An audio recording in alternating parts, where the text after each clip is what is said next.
Ladies and gentlemen, it's time for another edition of Cooking with Cap. And today we're cooking Sajiyeh. I will have a pronunciation included in this video. Sajiyeh. But yeah, as voted on by my Discord, we're making this today. Eid al-Adha is synonymous with meat across the Arab world, and for many the bonanza starts at breakfast with different braised cuts. Lunch can be more elaborate with charcoal grilled meats, a whole sheep roast in an underground oven, or stuffed lamb. Sajiyeh, a simple Jordanian and Palestinian dish of bite-sized pieces of meat, is cooked in a saj pan, which is similar to a wok or cast iron pan over a wooden or charcoal grill. Cooking over fire does add a certain smoky aroma, but this version made on the stovetop in a cast iron skillet very closely approximates the flavor with a fraction of the effort, making it more accessible to home cooks. It is best eaten with saj bread, which falls somewhere between naan and flour tortillas, so either of those would be a good substitute, as would pita. So, yeah, let's roll. And as for the ingredients, you need 3 tablespoons of olive oil, 1 pound of beef, such as sirloin, and ribeye, skirt steak, or flank steak, cut into bite-sized strips. I got sirloin. 2½ teaspoons of Lebanese 7-spice blend. You're going to replace the 7-spice blend with ½ teaspoon each of ground allspice, ground cinnamon, and ground black pepper, plus a 1/4 teaspoon of ground cumin and a few grates of nutmeg.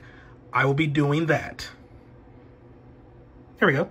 1½ teaspoons of fine sea salt, 1 large yellow onion halved and thinly sliced, 1 small red bell pepper halved, cored, and thinly sliced, 2 jalapenos, or 1 small green bell pepper halved, cored, and thinly sliced. I got jalapenos, and saj bread, pita, naan, or flour tortillas for serving. I got pitas. They were a little cheaper than the naan at the store, and I could not find saj to save my life. It looks good, but yeah, couldn't find any. So, yeah. Anyway, let's roll. Hitting you all with a rare do-over. Yeah, I got 3 tablespoons of olive oil heating up on the cast iron. And I got my pound of sirloin steak all chopped up into bite-sized pieces. So, yeah, long story short, I actually completed this recipe, but didn't quite go all that well. Like, I ended up having to add some cornstarch to everything, and yeah, I was pretty much going on the times of the recipe and not so much what it was telling me to look for. I.e., it said like, oh, it should take like about 5 minutes for the water to evaporate, and I would just immediately, like after 5 minutes, just start like adding more water, whether or not the previous amount of water had evaporated. So yeah, I'm just doing this over. Like, the end product was still really good, but I feel I could have made a better video, all things considered. Plus, I still have some pita left, and like I said, this recipe turned out good, so I'm gonna do it over and make a better video, hopefully. So the oil looks like it's beginning to shimmer, so I'm about to add this here meat. And there it is, and this time I actually did not have the spices ready. Oh no, so I'm going to add those real quick. Alright, so I've added 1/2 teaspoon of allspice, a 1/2 teaspoon of cinnamon, 1 teaspoon of fine sea salt, a 1/2 teaspoon of black pepper, and a 1/4 teaspoon of cumin. So now to just stir this up and let it cook. Okay, so yeah, there it is, stirred up a little. And yeah, we're just cooking it until the released water evaporates and the meat is browned all over. Recipe said that should be about 10 minutes, but instead of me adhering to that strict time, I'm going to wait for the water to evaporate. Okay, so there it is. It does seem like the water has evaporated. That just is oil, I believe. Let me just double check. Yeah, okay, I'd say it's about there. So, I mean, I don't want it to overcook. So, now I'm adding 1/2 cup of water. And then I'm going to cover this and let it simmer for about 5 minutes until the water evaporates and the oil releases. And yeah, this should take about 5 to 7 minutes. In the meanwhile, I'm finishing up my prep. Yeah. Okay, it looks like the water has evaporated some. I'll let it go just a little while longer, but yeah, I'm about to add in another half cup of water. And that's what it looks like with the other cup of water added. So yeah, we're repeating the process, just letting it go until the water evaporates and the oil releases, about another 5 to 7 minutes.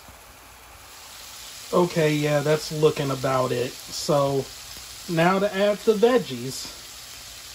Alright, veggies have been added, and I'm adding, you can barely see it, well, a half teaspoon of salt. It's out of focus, but like right there in the middle is where some landed. Yeah, it's really out of focus. Anyway, I'm about to just cook this, stirring until the onions begin to brown, about 4 minutes. Okay, the onions are looking sufficiently browned, and so now I'm adding a final half cup of water, and we're going to leave it uncovered, stirring occasionally, until some of the water evaporates and there's a thick sauce covering the meat and vegetables. Oh boy, about 3 minutes. Let's roll. And there it is, off the heat. And yeah, I'd say this turned out better than it did the first time I did it. The gravy still seems to be a bit loose, but I'll also chalk that up to the fact that my oven does appear to be at a slant, so the some of the liquid was pulling down at the bottom.